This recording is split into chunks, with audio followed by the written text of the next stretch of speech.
Bismillahirrahmanirrahim. Suratul Haqqah. Al-Haqqah. The sure truth. And this is another one, you really... Well, I mean, they all are in their way. That you really lose out the linguistic beauty in the translation, but... In the name of Allah, the Beneficent, the Merciful, the sure truth. What is the sure truth, and what will make thee realize what the sure truth is? Thamud and Ad called the calamity a lie.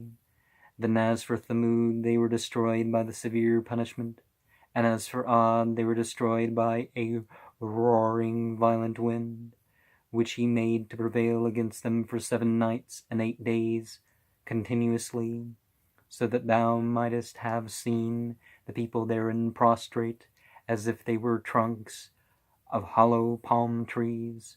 So canst thou see a remnant of them, and Pharaoh and those before him, and the overthrown cities wrought evil, and they disobeyed the messenger of their Lord. So we punish them with a vehement punishment. So ye punish them with a vehement punishment. Surely we carried you in the ship when the water rose high, that we might make it a reminder for you, and that the retaining ear might retain it. So when the trumpeter is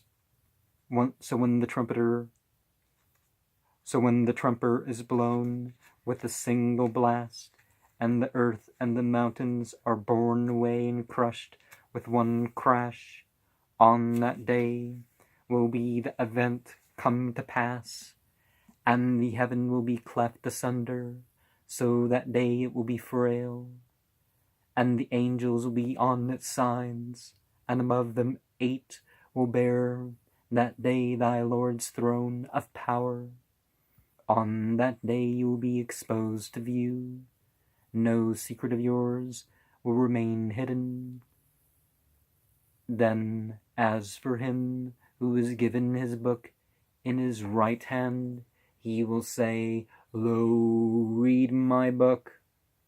Surely I know that I should meet my account.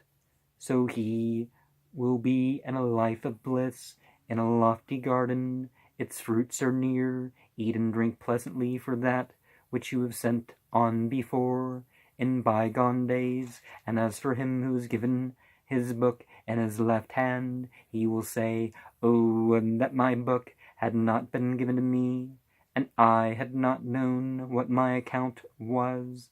Oh, that had made an end. My wealth has not availed me. My authority has gone from me. Seize him, then fetter him, then cast him into the burning fire, then insert him in a chain, the length of which is 70 cubits. Surely he believed not in Allah the Great, nor did he urge the feeding of the poor, and therefore he has not here this day a true friend, nor any food except refuse, which none but the wrongdoers eat. Nay, I swear by that which you see, and that which you see not. Surely it is the word of an honored messenger, and it is not the word of a poet. Little is it that you believe, nor the word of a soothsayer. Little is it that you mind. It is a revelation from the Lord of the worlds, and if he had fabricated against us certain sayings, we would certainly have seized him by the right hand, then cut off his heart's vein, and not one of you could have withheld us from him. And surely it is a reminder for the dutiful, and we certainly know that some of you are rejectors, and it is indeed a grief to the disbelievers, and surely it is the certain truth, so glorify the name of thy Lord, the incomparably great. And aside from the gender-neutral pronouns we got here, the rejecter, the term rejecter, is not the one in that narration about there being three parties in regards to people like Ali ibn Talib and such like this that you find amongst both Sunni and Shia narrations. And obviously it's not just Ali ibn Talib, which is Ali ibn Abi Talib, that was part of the, that was part of that company, but their enemies, the disbeliever, kuffar,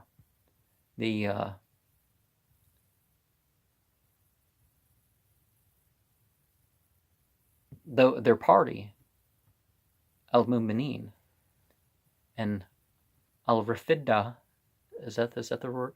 The rejectors are the ones that exaggerate concerning their position. And,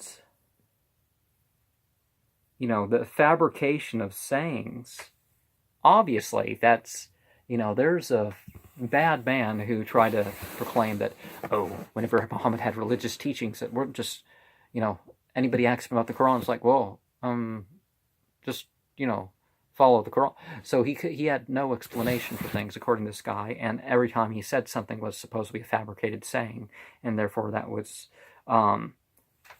so, they try to play games and pretend that Islamic history does not exist, but that particular person that I'm thinking of that worked for the UN and got banned from Egypt, Saudi Arabia, and Iran, not for his false prophet thing, but something else, he used over 500 Sunni narrations and a lot of Shia narrations to, make his commentary. So obviously the sayings attributed to Muhammad ibn Abdullah by various historians were of value to him. So, he was just playing games with his followers.